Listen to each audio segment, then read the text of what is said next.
We can't hear anything. Can you hear us now? Loud and clear, thank you. Great.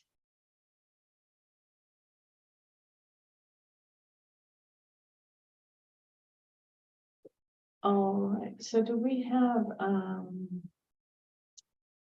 want to make sure that Randy's on. Do you show Randy on? By any chance I could, he would be below. Rachel, nope, he's not on yet. I don't have his. Let's see. Just because he's in a presentation. Do you want to let them know we'll be starting? Yeah, are we muted? Good morning. I am going to check on one of our presenters, Randy Brawley. So if you give me just a moment before we start.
Oh, Randy's. Oh.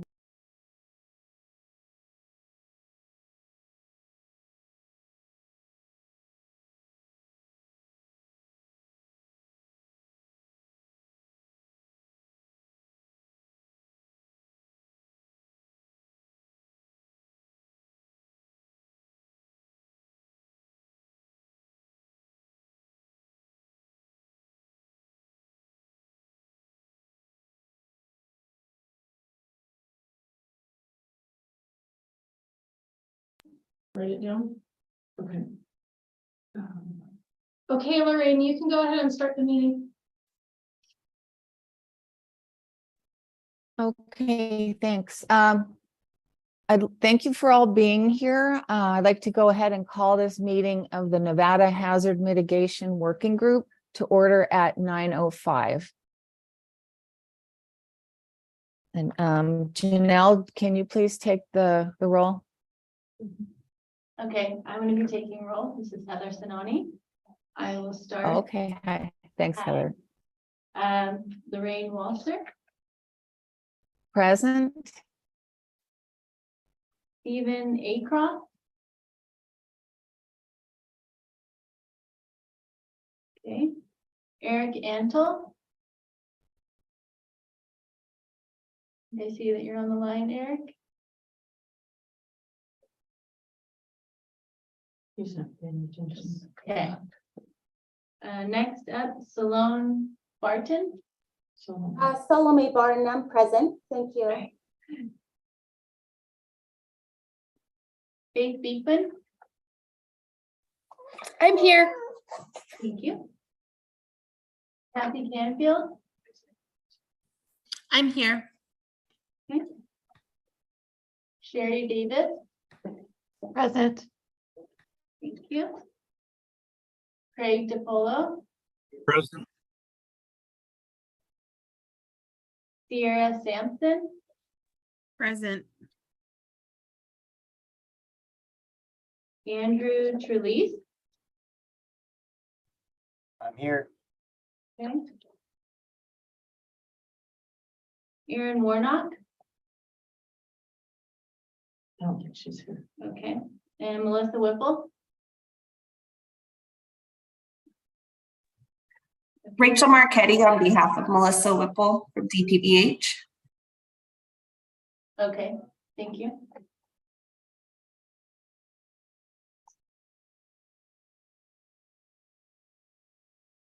That's it? Yeah, yeah. Okay, we have a quorum. Yes. Chair. Okay, thank you. Let's go ahead and move to agenda item number 2, which is public comment. This item is for discussion only. No action may be taken upon a matter raised under this item of the agenda until the matter itself has been specifically included on an agenda as an item upon which action may be taken. Public comments may be limited to 3 minutes per person at the discretion of the chair. Comments will not be restricted based on viewpoint.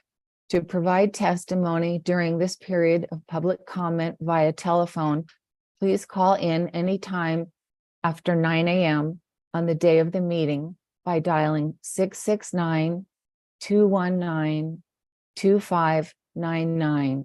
When prompted to provide the meeting ID, please enter 686-738-8625 and then press the pound key. When prompted for a participant ID, please press pound. When asked to provide public comment, please press *6 to unmute your phone and *6 again when your comments are complete. Please be advised that the YouTube stream will be between 60 to 90 seconds behind the live meeting. If you would like to present public comment, please call in using the above number to hear the meeting live.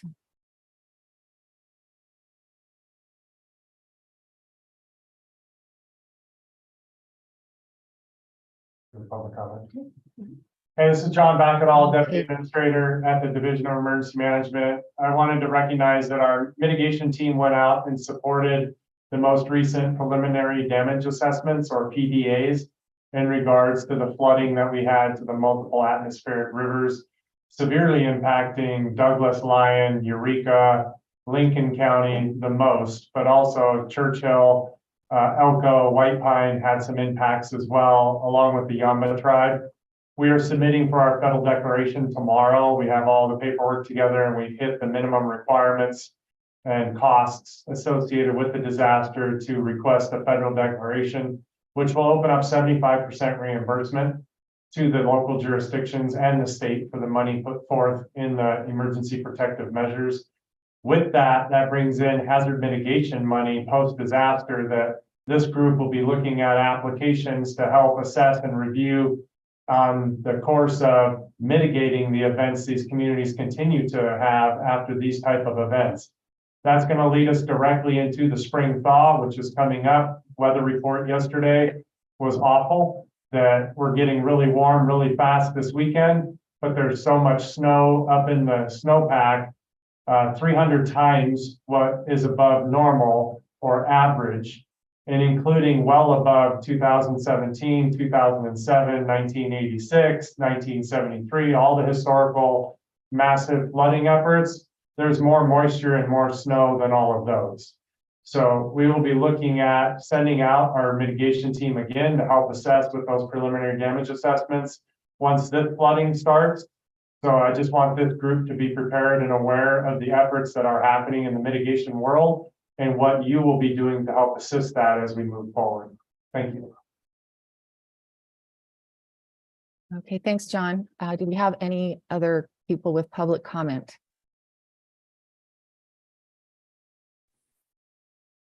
Chair, this is Eric Antel. Go ahead, Eric. I don't have public comment, but I had technical issues and I think I missed the roll call, so apologize.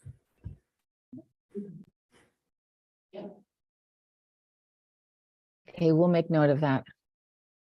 Could I ask what sort of damage is occurring from the flooding? Is it road damage or are structures being threatened or just a quick synopsis? So Mr. DiPaolo, since this is, or Dr. DiPaolo, I apologize, since it's not on the agenda, should not go back and forth on this particular item. What I'll have Janelle do is send out the current assessments to this entire team, so you guys will actually have it in writing. Thank you.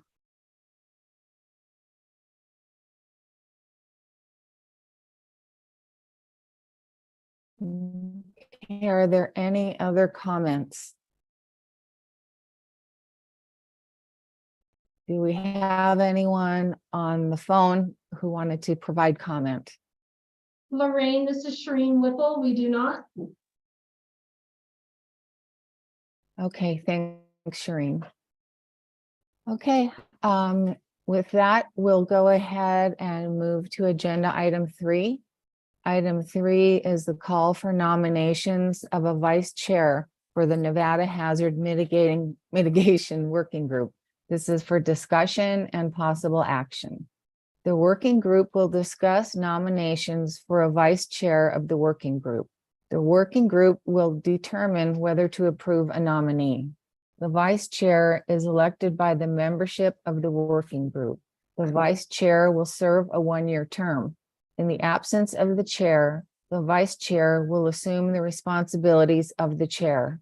Only members of the working group are eligible to serve as chair or vice chair of the committee. Okay, we're now taking nominations. If anyone wants to volunteer, that's great.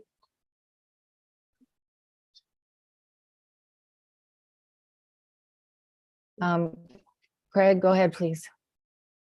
I'd like to nominate Andrew Trelease. He's been a longtime member, a lot of institutional knowledge. He's a good guy, real bright.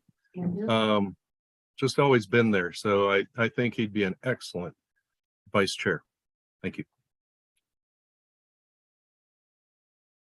Okay, thank you. Do we have any other? Barton seconds that nomination. Craig beat me to the punch. I was going to nominate him. So I nominate Craig. Well, they have to accept. You know, I think I'm going to have to decline that nomination. My job situation's real tenuous right now. I don't even have a contract right now. So you're the better man, Andrew. I don't know about that. Thank you for that.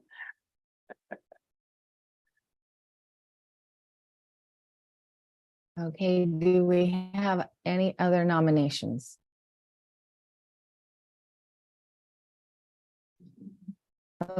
Lorraine, I think we Okay, need to and- see if- Lorraine, it's Janelle. Yes, I think we need to ask Andrew whether he accepts that nomination or not. that was my next question. Okay, sorry. Okay, Andrew, do you accept the nomination? Enthusiastically, yes. You hear the Okay, sarcasm. great. But yes, no, I'd be Okay. happy. Thank you. Is there any further discussion? Okay. May we have a motion to seat Andrew Trelease as the vice chair? I move to seat Andrew Trelease as the vice chair. Enthusiastically. Oh. Okay, thank you. Do we have a second? Salome Barton seconds that Andrew Trelease be seated as the vice chair of the Hazard Mitigation Working Group, please. Okay, thank you. All in favor of seating Andrew Trelease as the vice chair of the Nevada Hazard Mitigation Working Group, please indicate so by saying aye. Aye. Aye. Aye. Okay, any opposed, please indicate so by saying nay.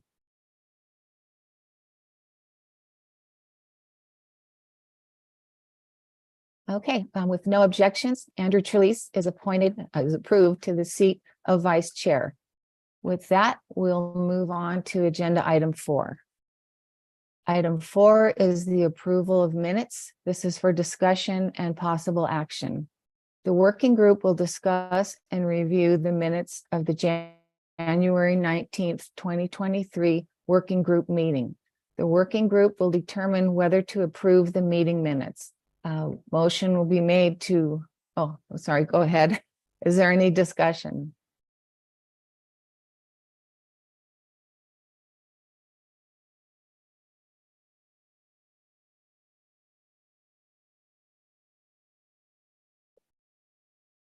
Okay, hearing none, may we have a motion to approve the minutes? So, Polo, go ahead, Craig. Craig Polo, I move to approve the minutes. And Okay, Solomon and Barton may we have a seconds- second? And Thank you. Solomon Barton seconds the motion to approve the minutes. Okay. Thank you, Salome. All in favor, please signify by stating yay. Yay. Right. Any opposed, please say nay.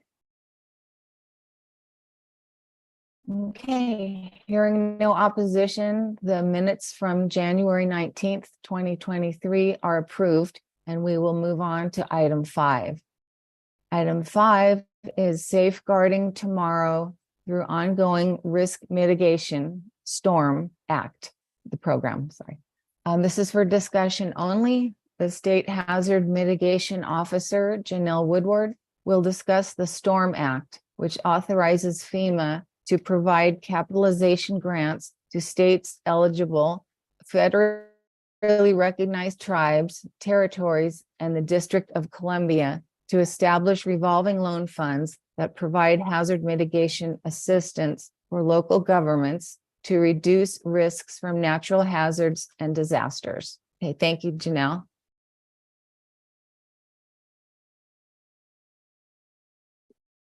Oops. Are we good? Mhm. Thank you, Chair. I'm just going to go ahead and give you guys an overview of a new program that's come to mitigation because we need another program for mitigation. This is called Safeguarding Tomorrow Revolving Loan Fund. And it comes from the STORM Act that was passed in January. Thank you for that. Next slide.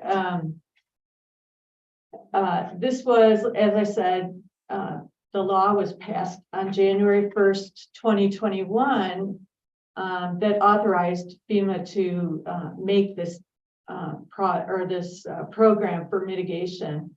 What it consists of are low interest loans that allow jurisdictions to use mitigation funding to reduce their risk. Next slide, please. So what's a revolving loan fund? I can even say that. It's a mechanism that allows us to, the state, to make loans issued from DEM through that process. And the loans are a very low interest loan and they're over a long period of time. So once the project's done, they're repaying that loan with some interest that is very low. This program is really meant to go towards our disadvantaged and underserved areas that are not as readily able to put forth any money for match, different things like that. So if you see on the left side, some of the things that you can use it for are projects, cost share, the match, nature-based solutions, design costs, or even smaller projects that maybe wouldn't qualify for another hazard mitigation grant program. Next slide, please. So the objective of this program is to establish these revolving loan funds. And some of you may be aware of the EPA has a similar type of program that they've had for many, many years that is done through NDEP, and they manage that loan, revolving loan. So that's referred to as the state revolving loan fund. These will assist some of these more disadvantaged people to be able to mitigate some of these natural risks and reduce those risks.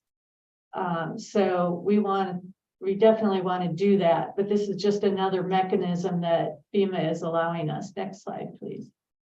Some of the things that that this funding would be used for would be drought or prolonged episodes of intense heat, you know, that high heat in the southern part of Nevada. Severe storms.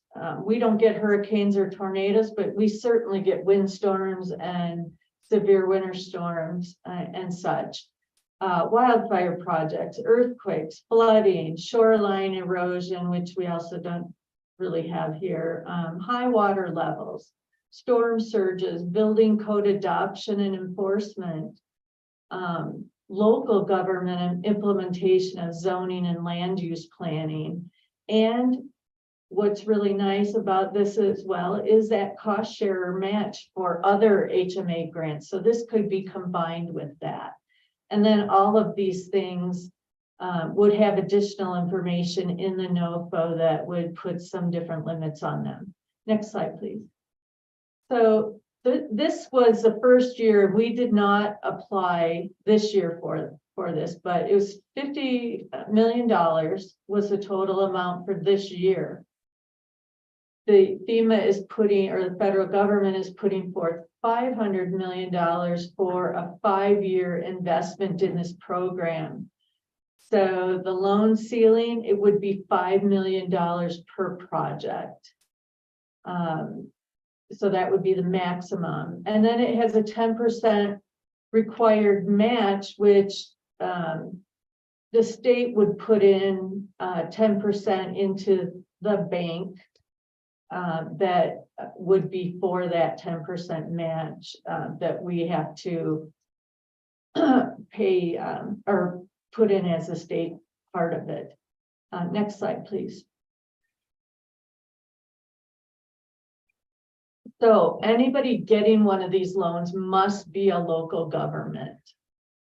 It would not be open to homeowners or individual people, but a local government. And while equity is the goal, the president put forth his executive order asking that 40% of the FEMA funds of our other programs be given to these underserved areas. So that's that Justice 40 initiative from President Biden.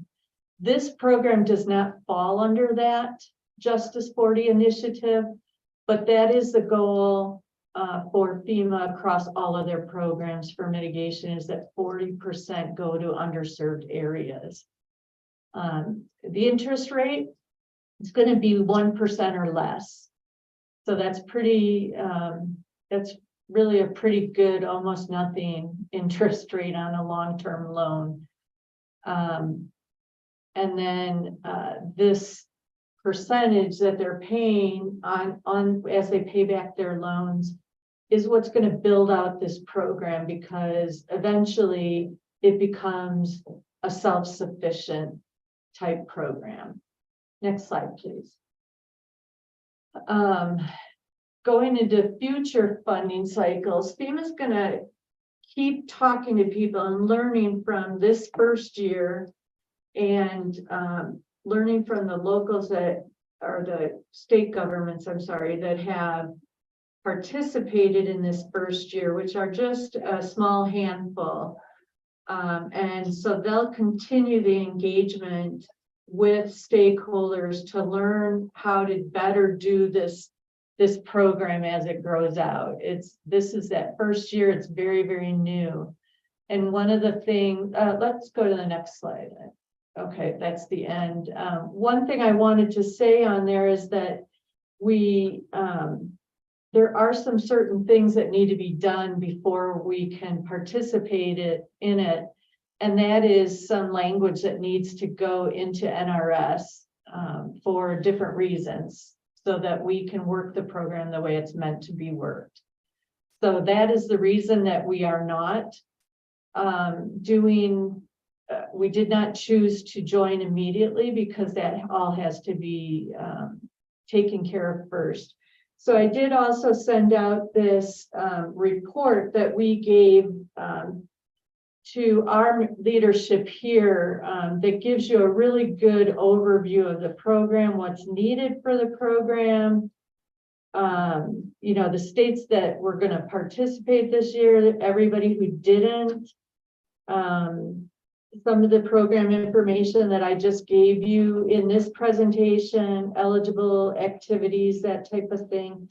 And then what we decided to do or I shouldn't say we, that our leadership decided, which was to submit a BDR in the 2025 legislative session for the change to the statute. That would include no sweeping funds, developing the regulations, and getting buy-in from all of our local governments that would participate in this program. So that's basically what we are doing.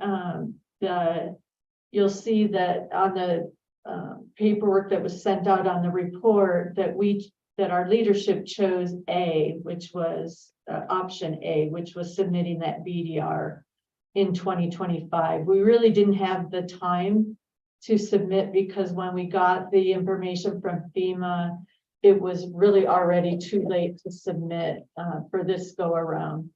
So that's additional information. I just wanted to make everybody aware of this program that will be coming in the future. So that's the end of my presentation, and I'll turn it back over to Chair Walser.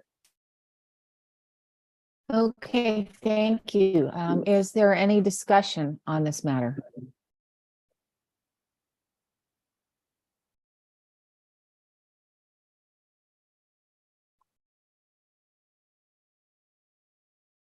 Okay, hearing none, I will close out item 5 and we'll move on to item 6.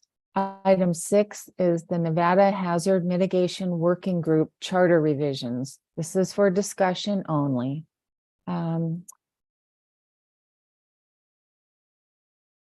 Okay, I'm not sure who was going to do this, John or Janelle? John, go ahead. Okay, the working group will discuss updates made to the working group charter. And thank you, John. Hey, good morning, everybody. It's John Backerdall again from DEM. This particular document you received is agenda item number 7 attachment. It's for agenda item number 6, Nevada Hazard Mitigation Working Group Charter. Couple things about this. The charter is designed as a document that helps act as bylaws for this particular body, because this is a body that is created by the chief, which is Dave Fogerson, under his authority of NRS 414 that allows him to assign a body. If we had some other body as created in statute or created by the governor, we would go along the fashions of having bylaws that would be voted on and approved. So the charter is the document that helps guide this particular body, and it is manipulated and changed in support of the program, but the chief has the authority to do that. I'm his fill-in body person for this particular group. So we made 3 specific changes on here to help update the efficiencies of this group. Number 1 was inside of purpose and mission, Roman numeral number 2, and that was the review and rank. We added and rank. The proposals submitted under Roman numeral 2, 1C.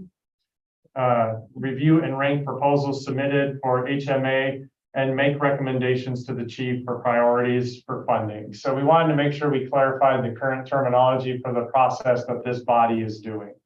The second change to the charter was actually fixing the Roman numerals because they didn't make any sense. They were completely out of order. Probably someone like myself put those Roman numerals in place at one time and lost track of where they were at. So cleaned up those. Final change was under Roman numeral number 4, officers and duties. And this is in direct correlation to the reporting that this group has to do under letter A.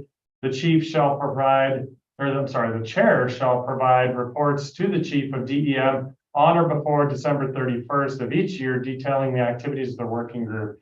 There used to be 2 reporting requirements in here twice a year. We didn't feel the need to do that, so we reduced that down to 1 time annually. So those are the 3 changes that were made to this document. And then the agenda item that created the vice chair helps meet us on some of these requirements inside of the charter as well, but that wasn't necessarily a change to the document. So Lorraine, that's all I have pending any questions on the charter itself. Okay, thank you. Is there any further discussion or questions?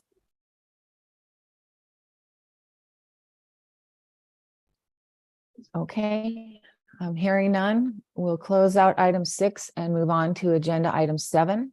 Item 7 is Wise Oak Consulting LLC, and this is a presentation of updating the state hazard mitigation plan. This is for discussion only. This will be presented by Randy Brawley from Wise Oak Consulting, and he will present to the working group the process and requirements of updating the state hazard mitigation plan to include a timeline of the update and required participation by HMWG members. Go ahead, please, Randy. Good afternoon, everybody. Are you going to show the presentation I submitted or, oh, there we go. All right. Good afternoon, everybody. Randy Brawley from Wise Oak Consulting, on contract support to help update the state of Nevada hazard mitigation plan this year.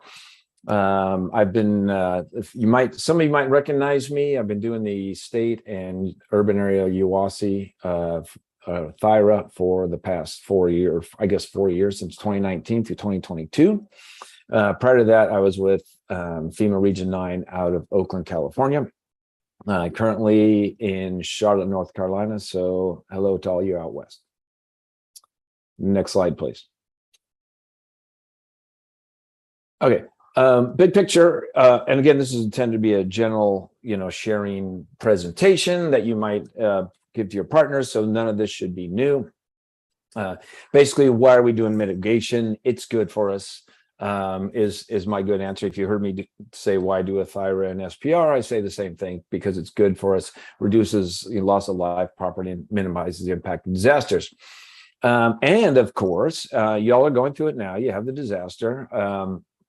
And this is something I typically get a lot with smaller jurisdictions that I talk to is, if you want all categories of public assistance following a disaster, you need that updated hazard mitigation plan every 5 years. And then from the economic standpoint, there's the business case. The current numbers that I've seen are every dollar of mitigation saves $6 later on in disasters. So it's a good financial move to do a hazard mitigation plan.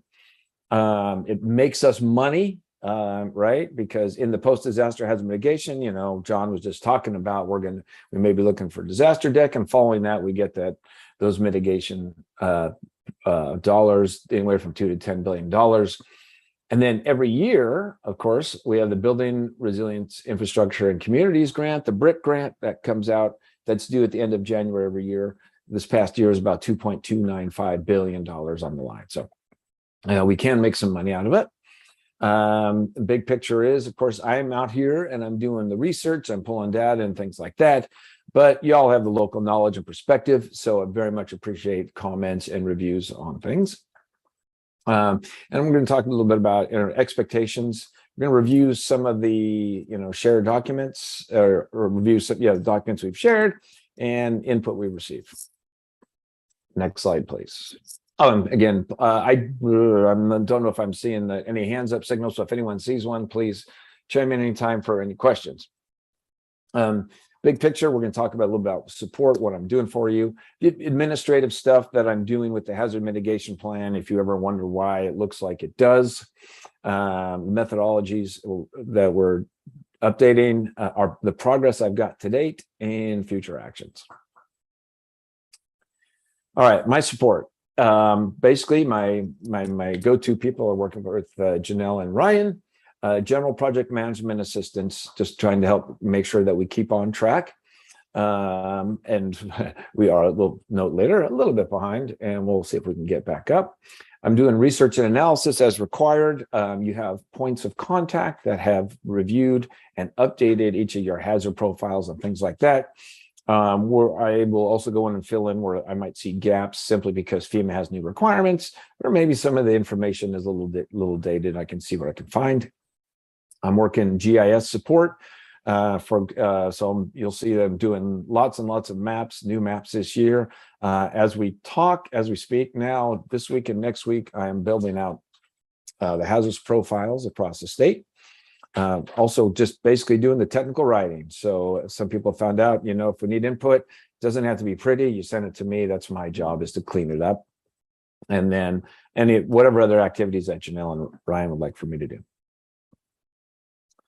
Thank you. Major actions to date. As I went through this, this is a rewrite. It's not a full rewrite. So I'm pretty much trying to match the style that's out there. And so as it's going, I'm just making a little style guide so that when the project is done, we can file the style guide with it, so in the future, people go, whoa, why did they do that? And it's right there, and we can have some kind of standardized look. Another big one is developed and developing, just finishing up the last few, FEMA National Risk Index maps. This is something I'm kind of digging. One complaint I had with FEMA back in the day when I was at FEMA Region 9 is we would ask our states and territories and tribes and urban areas to do risk assessments every year, but there was no real set national database. So essentially you could kind of use whatever you want. And I think the FEMA's National Risk Index system kind of gives us some more standardization across the country. And certainly I'm introducing it. I think across the state, it could be useful too. Each county, if you're using the same kind of data, then we can compare apples to apples. So big items we're going to see with each hazard profile is a hazard risk index, expected annual loss, historic vulnerability index, social vulnerability, and community resilience. So bringing all these in a GIS format as well, because I think it's a little bit easier for us to understand, and we'll look at that in a minute. Also, we're aligning the hazards with national and state hazards. We have the State of Nevada Threat and Hazards Guide, and so I'm updating the terminology of the hazards themselves to mass add. So as you go forward, whether it's your THIRA, your hazard mitigation plan, emergency operation plans, everybody's using the same terminology in your State of Nevada Threat and Hazard Guide. And then we're working with FEMA on a potential new hazard assessment. Probably won't talk too much about that. Next slide, please. Administrative. Next slide, please.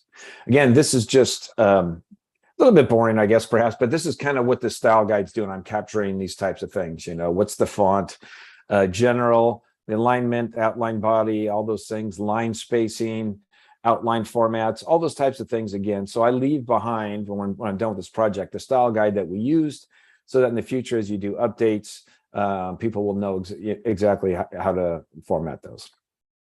Next slide, please. Same thing with figures, tables, graphics. I'm copying all that kind of stuff and standardizing it. We have a little image here of the table. Our tables were all different formats, so I'm bringing them all into one format so we have a consistent look throughout the document. Other. And here's where I'll ask any questions. And again, I'm not seeing anything up there, so I guess speak up. Does anybody have any thoughts? And you don't have to now. Obviously, after it, Janelle or Ryan can take inputs. Any other preferences that you might have from a style administrative standpoint, things that you want to see in the guide. If you have some, let me know, or if you think of it in the future, please, pass it through Janelle and Ryan. All right, here's the update methodology, what we're doing. Next slide, please. Again, it is an update, not a rewrite. So do an editorial review for standardization. So if you're a point of contact to update a particular hazard, you went out and you brought it and you sent your section back. I went through all of those sections, just kind of standardize them. I'm not looking to change your language, just cleaning it up so we have, some type of standardization. Again, not rewriting, freshening up information. Even with some updates, there was some outdated, information. And when I could find something a little newer and fresher, I brought that in either through tables or maps or things like that, just so that we have the most update format. Because I know that a lot of our POCs were very, very busy. Again, working on consistent formatting. When you review this, hopefully when you see it, you won't see an XX. If you ever see an XX, that's just my reminder to myself that it's a placeholder that I need to go back and look. So when I do my final review, I go looking for all those XXs. So if you see that, that's what that is. So the document is all pulled apart with each section, and within section 3, which really is what I'm focusing on, looking to get tightened up pretty soon. Those have all been pulled apart by hazard, and so now I'll be putting them back together, and then the final review that we'll do at the end of this in the coming months will be a full-on going through all this editorial review for consistency and language and things. Image review. Okay, so we're going to see some other ones. Here's a standard look that you're going to see across the board. I have a statewide image that you'll see. Oh, I think we're going to go down this, so I won't go too far. And then here's a local area one. Again, you see on the left, there's a standardized thing, putting them all in a border, a shadow, a point. So again, it has a nice standardized professional look. Next slide, please. We'll get to those in just a minute. Table, this is the format that I'm going with all the tables. So it look like black heading on the top and then alternating gray and white, and you'll see that throughout. So this is what all the tables should look like soon. Next slide. Okay, this one, you may have some more comments as you go back and look through this. Yellow highlight simply means I've made some changes of some type, or there's a difference. So let's see here. The column on the right is the one to really focus on. I see on the left column is Legacy Hazard Mitigation Plan, what we called it. Second column is Nevada Threat and Hazard Guide, which is what we're going to. Then in the third column, you see FEMA National Risk Index. I was hoping to standardize with that, but that's just a note, really. So that we will go with the Nevada Threat and Hazard Guides. And on the far right, we'll see what I've done. Avalanche and drought, same words, no difference. You see like earthquakes, not much of a difference. It was called earthquakes. In the Threat and Hazard Guide, it's geohazards, earthquake, so it's going to earthquake. Epidemic is a big change. It's going to infectious disease to match Nevada Threat and Hazard Guide. And that's how we see that. Extreme heat was called like heat extreme. Now it's flipping around again to match the guide, extreme heat. Let's see, hail and thunderstorms. This one, I am matching the severe weather section of Nevada Threat and Hazard, so it's going to go to thunderstorms and lightning. Now, within that, there will be thunderstorms, lightning, and hail. We just completed that the other day, so it has all of your thunderstorm effects. But again, just matching Nevada Threat and Hazard Guide. Next slide, please. Let's see, infestation, no changes. Land subsidence and ground fissures that's going to fissures and subsidence per the Threat and Hazard Guide. Landslide, same thing. Landslides and debris flow per the state guide. Severe storm and extreme snowfall. Now, for those who were around in 2017, I know that you all deliberately put together snowstorms and other high wind events, and I've now broken them out. I've stuck with just winter storms being winter storms. So you can see on the right, it says winter storms and extreme cold. And I have, because y'all have like those, I don't know, I call them Zephyr winds or whatever. You guys have these windstorms, especially that sweep down out of the north. We actually have a section on that on straight line wind. So that's a new section to focus specifically on those. Tornado, no change. Tsunami and Seish is just Seish. Volcano. And then wildland fire kind of stays the same. So again, there will be a couple of new organizational, new changes, and because the capital or alphabetical order, they changed a little bit, but for the content essentially stays the same, except for those places like I've broken out straight line winds, because that's very specific and different than snowstorms. Now here's something else I'm doing. We've got hazard materials, which is a technological hazards. We have flooding due to dam failures, which is technological hazard, and flooding along irrigation ditches and canals, which is a technological hazard. Flooding, we used to be under natural hazards under flooding. I'm making a separate subsection for section 3 for those technological hazards.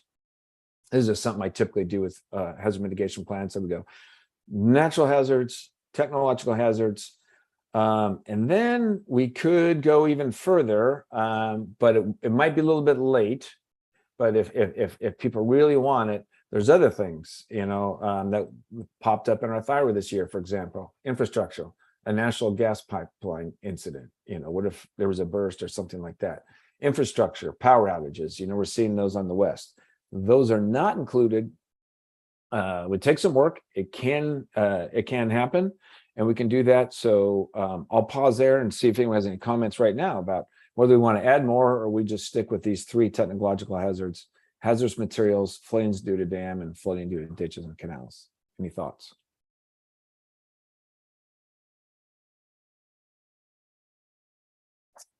Okay, next slide, please. Oh, Randy? Yes. Sorry, excuse me. This is Lorraine Walser. I work for the Nevada Governor's Office of Energy, so we may be interested in continuing the discussion on the natural gas and electricity sectors.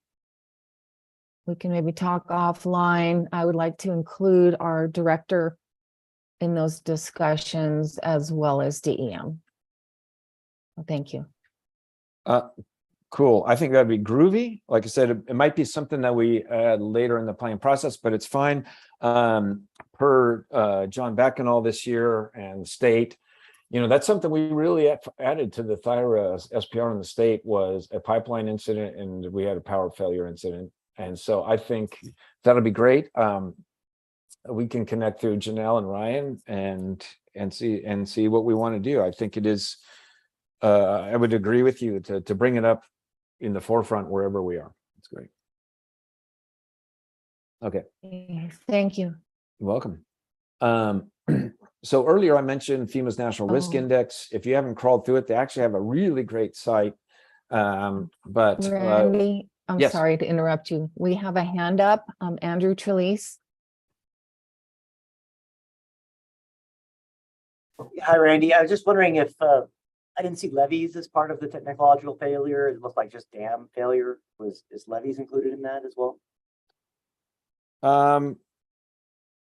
No, those dams are specifically our high-risk dams from the high-risk dam plan. We do have, I'll have to look at ditches and canals to see if that set includes levees.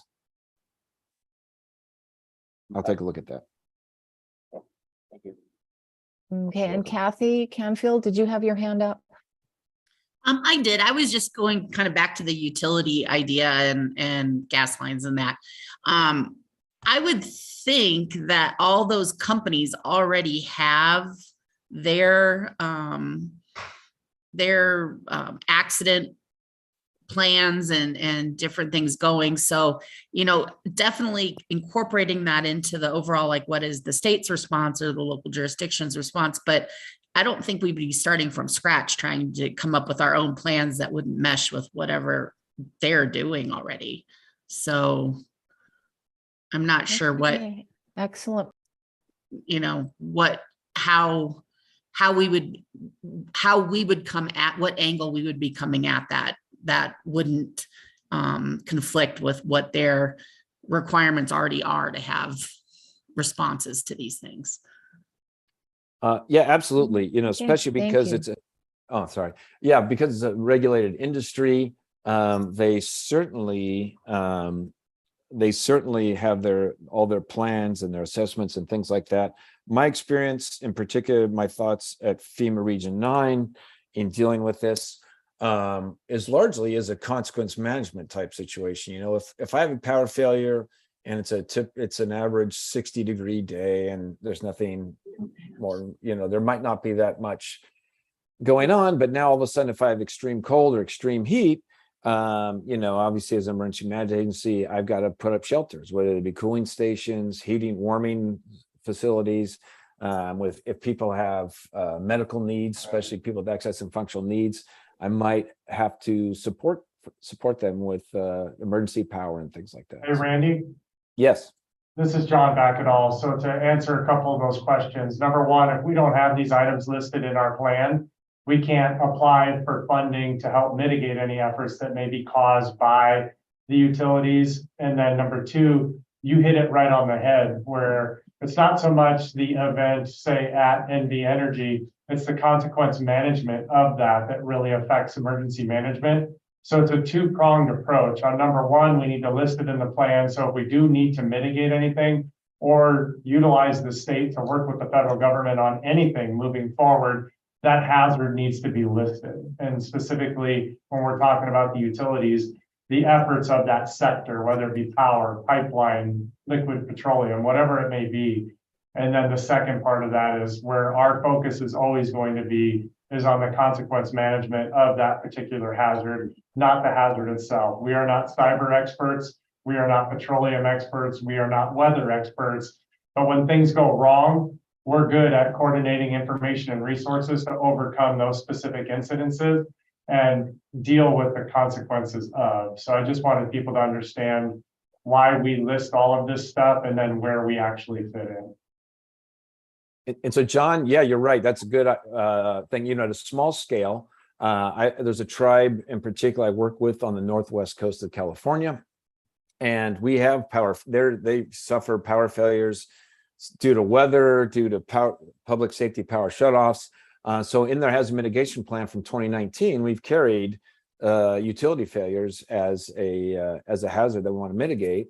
And we have, through the years, FEMA typically says they don't like to give you generators, but we've been able to get generators at 3 different, facilities, of critical facilities on that tribe using BRIC grants. So you're exactly right, John. Is at least if you want to ask for the project in the future, we made sure we get it in the hazard mitigation plan. Good call.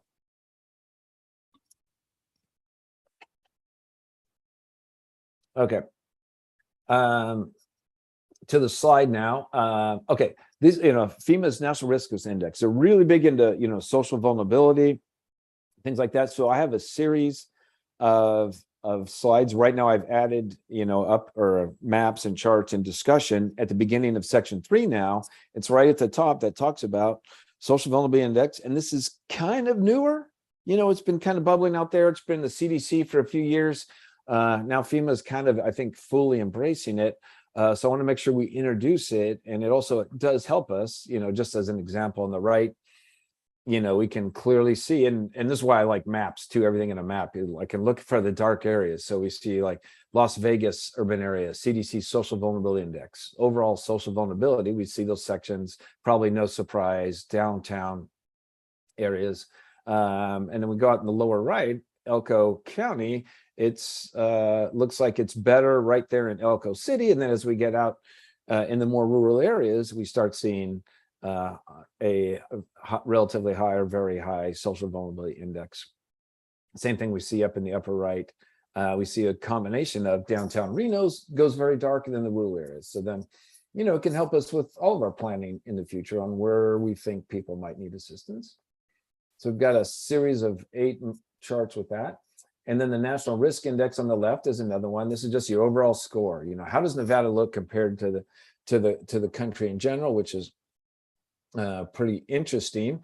we see that it looks like largely, and if we were to blow up Las Vegas, we would see again a downtown area, dark red. But rural areas are places that have a fair amount of risk for various factors. So these are the four, and I just had these as examples. You're going to see these throughout the plan.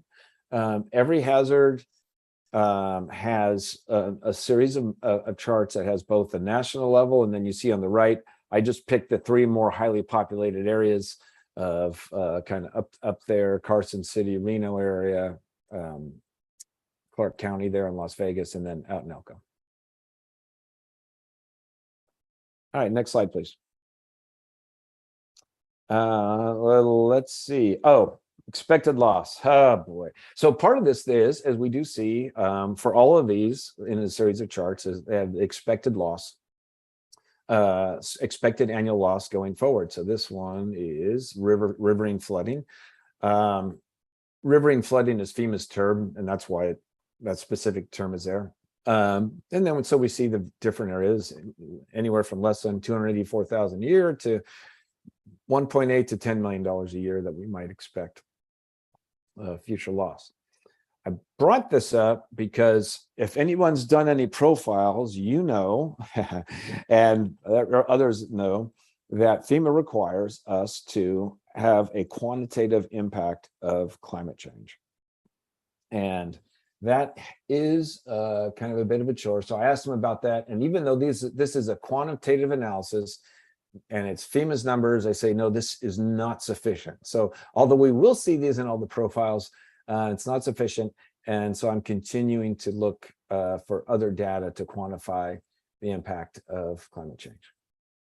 And I think I'm going to talk about that later. Next slide, please. If I don't, I'll come back to it. Okay, next slide, please.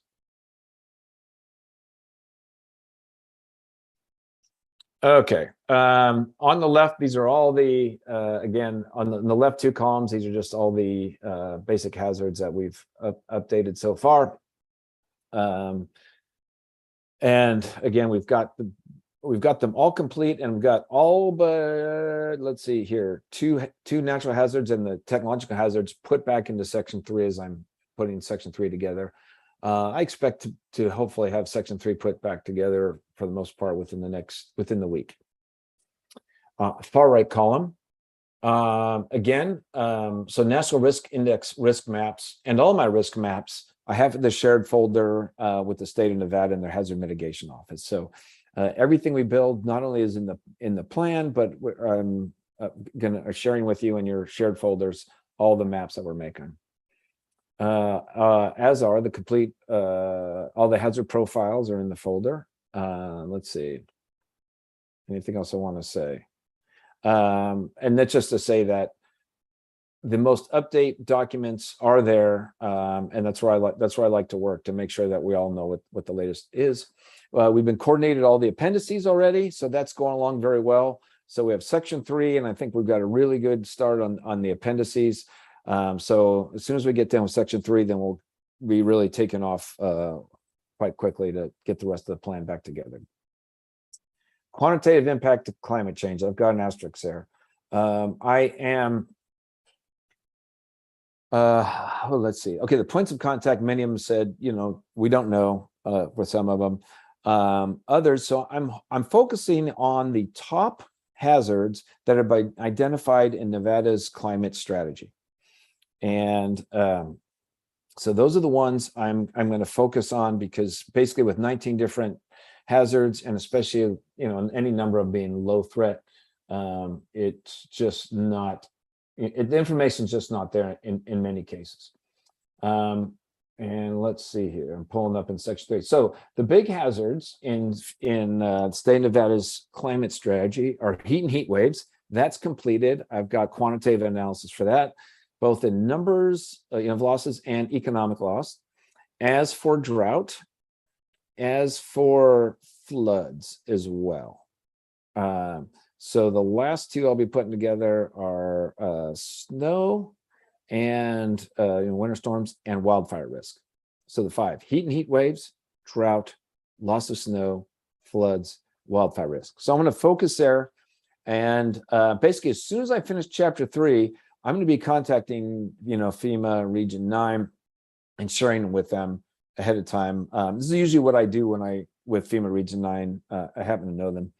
When I do hazard mitigation plans, is I'll have them take a look at stuff ahead of time, because we don't want to be surprised at the end and get the comment that we didn't do enough quantitative analysis. But wherever I can find it, I'm putting it in there. Next slide, please. Future actions. Okay. From left to right, completed hazard profiles. They've all basically complete. And now I'm integrating them back into section 3. We are here. This is basically mitigation activity update. Well, I guess I spoke with Janelle yesterday, and our planning meeting here is today on the 5th, giving this briefing. The next planning meeting, I guess they slid a little bit. Planning meeting number 3, I'll look forward to that from when you all exist. By that time, section 3 will be done, except we need to talk about rankings, which is the next one. We have, we can use the traditional method of deciding, ranking our hazards from top to bottom on what concerns us. I did pitch a new way to do it with FEMA Region 9. Haven't heard from them. If they don't approve it, then we'll be using our standard procedures for doing that, and hopefully we'll be doing that within the next month. This one I'm pitching is based on the wisdom of crowds. If you're familiar with that book or have heard it, basically the idea is, if I can get enough people to vote on things and basically give their input to items, then you get a better answer than by asking just a couple of experts. So ideally, since y'all have this great working group that meets regularly, I could imagine a case where we could spread this out to all of our partners and cities and citizens and things like that to have an ongoing model. But we'll see how that works out. If that doesn't work out really within the next month, we probably need to nail down those rankings. Vulnerability and loss assessment. I am building the hazardous runs. I've got 4 different flood profiles done. I'm going to finish flood, and then we'll go into earthquake. So by the end of next week from Friday, I should have all the hazardous runs built complete for that. And then again, the last item is just combining it all together and putting section 3 all back together. Based on our schedule, we are about a month behind of the desired time frame. So like I said, I want to say the biggest kicker is probably during or sometime around our next meeting, we want to rank these hazards so we can get section 3 done. I'll pause there. Any questions, comments, or thoughts? I have a question about ranking hazards. I mean, is that risk, or is that actual the hazards themselves? That seems like a big difference to me. Typically it's as we rank them, it's let's see, what are the capabilities? Probability, frequency, magnitude, warning time, and duration. Those types of factors in which we'd all give them ranks to say, boy, what's the probability of it? And each of those are independent factors that we then do some math, put it all together. So then we rank, 1 to whatever. So for example, I'm looking at, last year's or the last update. Wildfire was the number 1, tied with earthquake. And then next came floods, but no big surprise, right? If you're in the West, it's fire, flood, earthquake, and that's it. So it's just using those factors of probability, magnitude, warning time, and duration to get a rank. Does that answer your question? Yes, thank you. Yeah, cool. Okay, and Hey, yes. it's Janelle, for the record, Janelle Woodward. Just one thing I want to add in here, and maybe you're going to get to it, so I apologize if I'm jumping ahead of you. I want to ensure that the working group understands that in the past we had been advised to, I think by FEMA, just to include the high ranking hazards in our mitigation actions section. But one of the things that we got, the comments that we got from Region 9 at our last plan update in 2018 was that we need to, anything that we think we might want to apply for a grant for, needs to be in that section. So not just the high hazards, but you know, you guys are aware that we did an amendment and added drought there. But maybe if, you know, we need to take a look at that list and see what else should be added so that we are able at the state level to apply for grants if needed for any of those things that may happen. So just wanted to put that out there. Good. Yes, that's a good add because we're going to be addressing that probably in about, let's say probably in about 2 months, another month and a half, maybe May through June, we should be done with that. And you're exactly right. Based on section 3 and the hazard profiles we have, you're exactly right. We'll think about the things we want to deal with those hazards. Exactly right. Thanks, Janelle. All right, next and last slide, I think, is just our summary. Again, standardizing style, moving to national level databases and using statewide definitions. Doing, again, map displayed quantitative losses if I can. And again, that is in with theme. If not, again, doing all new maps. You can see lots and lots of new maps. Again, hopefully it'll be easier for people to look in there. Again, you go, wow, where's the dark red / dark blue area? That's where I need to focus. What do I need to look for in that area? All the hazards have been updated to date, just putting them back into section 3 and looking up to wrap up this hazard analysis by the end of April.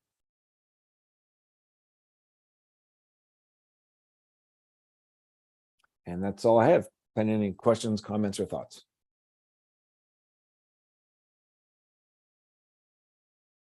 Okay, thank you, Randy. Okay, if there's no further discussion, we can go ahead and close agenda item 7 and move to item 8. Item 8 is public comment. This is for discussion only. No action may be taken upon a matter raised under this item of the agenda until the matter itself has been specifically included on an agenda as an item upon which action may be taken. Public comments may be limited to 3 minutes per person at the discretion of the chair. Comments will not be restricted based on viewpoint. To provide testimony during this period of public comment via telephone, please call in anytime after 9 o'clock on the day of the meeting by dialing 669-219-2599. When prompted to provide the meeting ID, please enter 686-738-8625 and press the pound sign. When prompted for a participant ID, please press the pound sign.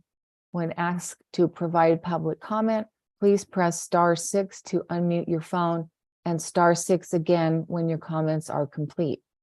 Please be advised that the YouTube stream will be between 60 to 90 seconds behind the live meeting. If you would like to present public comment, please call in using the above number to hear the meeting live.